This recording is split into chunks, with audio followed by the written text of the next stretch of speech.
I can't just sit around anymore and watch all this stuff happen in the van life and RV living community. So I'm calling you out, Nomadic Fanatic. Oh, the day I break these chains, I'm bound for the life of the simple things. I've been part of the Nomad community now for over 5 years. And before I ever got started, Eric of Nomadic Fanatic is one of the very first channels I ever watched. There was a van lifer that I started off watching that I'd run into due to a documentary. It was in the sidebar. It said, I finally did it, living 100% of the time in my van now. And then after that, it was either Chris Travels or Nomadic Fanatic that I actually first started watching far before I ever took off. I think Eric and Nomadic Fanatic had a channel, you know, a good year or more before I ever did. And you guys probably, some of you guys know that we'd met up a few different times. So in the very beginning, I wasn't even sure about doing a channel. I met Eric out in Washington State and we hung out a little bit, and here's some video clips from that. Hey guys, Eric here, Nomadic Fanatic, along with Wanderlust Estate. I'm James. Nice to see you guys. traveling through. We just thought we'd catch up and talk to you guys. We've also decided that we're going to trade RVs for 7 days here, and no, we're not going to do that. I'm like, yeah! I don't think you can afford the gas money. I get way better gas mileage. So if I go 55, I get 19 miles a gallon. He has to spend his whole wallet. Yeah, I go bankrupt on gas, but then again, I have a big queen-size bed in there. All right, well, he's got me. I don't need a whole queen-size bed. I'm not a queen. Zinga! Zinga! Okay. Then after we had gotten done doing that, I'd continued down south, and then Eric had decided that he wanted to actually start traveling, or maybe he already had that decision, but he didn't actually talk to me about doing it. And it wasn't until after I'd left and headed south through California that I actually saw him start traveling outside of Washington. And we ran into each other again and hung out in Slab City. When the van is rocking, don't be knocking. James is rocking the van now. They're both doing it.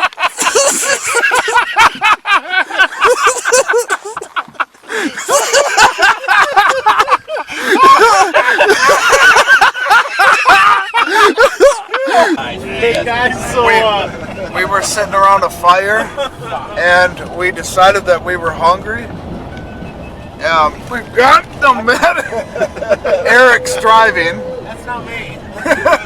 And James is up there. And then after that, we'd run into each other again when I was out in Florida, where Wayne, RV Prepper Wayne, I'll go ahead and make sure you guys know who it was. He was rebuilding the top end of my engine on the GMC motorhome I had. Those, by the way, are absolutely the coolest thing on the road. I wish I could have afforded to keep it on the road. I wish it hadn't been so behind the 8-ball when I first bought it. You should check out some of those videos. I'll have them scroll above. I'll also put a card at the very end of the video, so you can wait until the end of this video and you can check that out. I think it's time to finally do comprehensive interviews with other RVers. So that's what we're going to do today. Yeah, I'm James and I live in an RV. My name is Wayne and I live in an RV. Told you, comprehensive. After that, Eric and I had met up one other time out in Washington State right after my breakup with Carolina. Awesome. All this natural beauty right on the edge of the rainforest. Still got cell service. Free camping. Super wicked cool.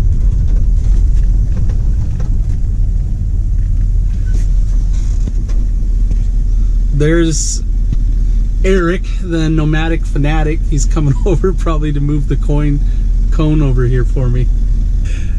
Got official gear on there. Riff raps out.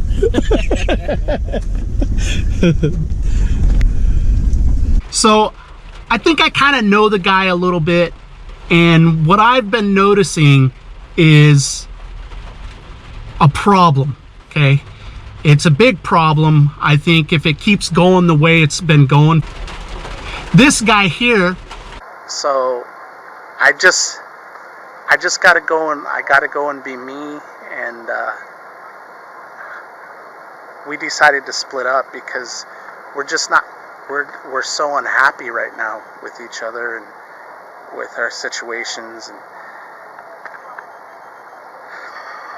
I don't know.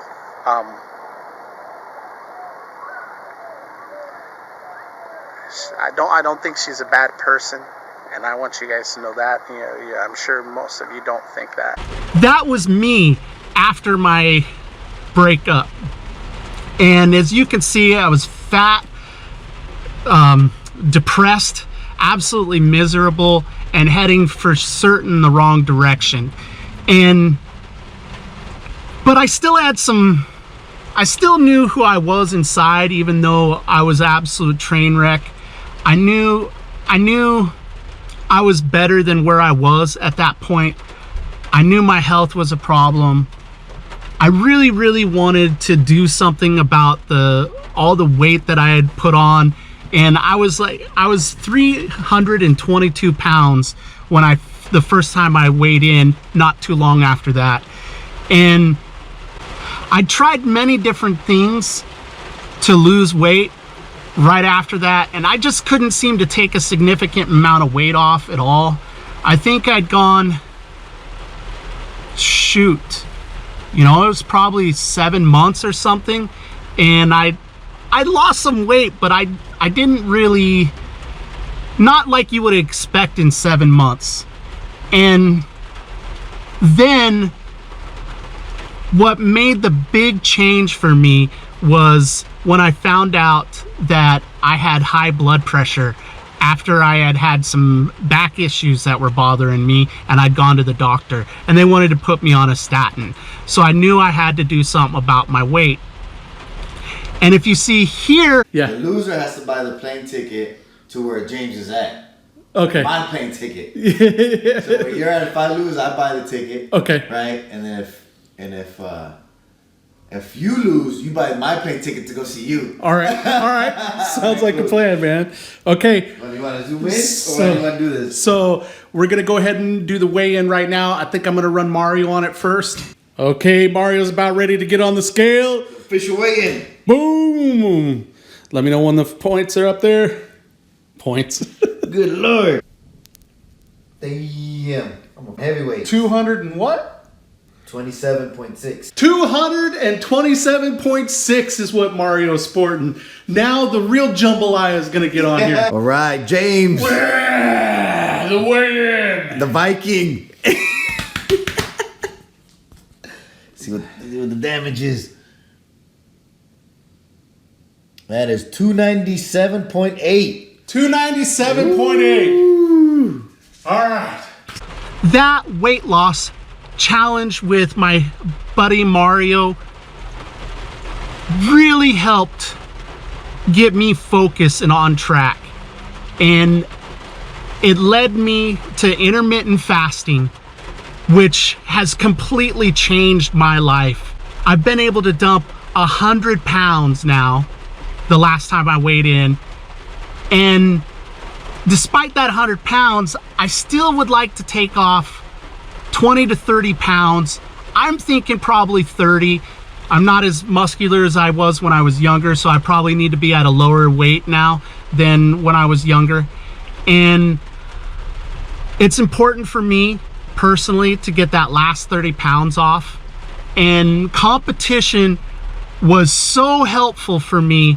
I've decided, since Eric over there at Nomadic Fanatic, his shirts have been getting a little tight, I've been noticing, and so I'm calling him out. So Eric, let's do a weight loss challenge.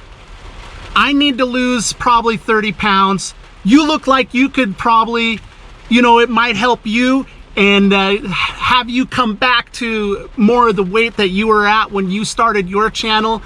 And I think that the competition between us could be really helpful for other people that maybe are struggling with the same things that I was.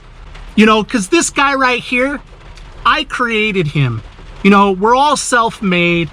It's funny how it tends to be that only those that are successful tend to be willing to admit that. I probably wouldn't have been able to admit that at the time, but we're all self-made. And no matter where we are at any point in our life, it's still up to us, and we still have the choice and the ability to be anything or anybody that we want to be. And I'm so glad that I had made my choice to get on this pathway that I've been on. Not only has it helped me with weight and other things, I've had other things that I've been able to heal from, and I feel on top of the world, and I want every single one of you guys to feel the same way. If any of you guys out there could use to dump some weight as well, please join us after January 1st if Eric over at Nomadic Fanatic decides to take me up on my weight loss challenge. Come on, Eric. I know you can do it, man. Let's make it happen. And you guys go on over to Eric's channel on his most recent video. Go over there and make sure you comment. Say, Eric, you've been called out by Wanderlust Estate. Don't tell him anything else. Just tell him, Eric, you've been called out by Wanderlust Estate. Get out there, connect with people, live your big story, and make sure you do something every single day to reduce world suck. Peace, guys.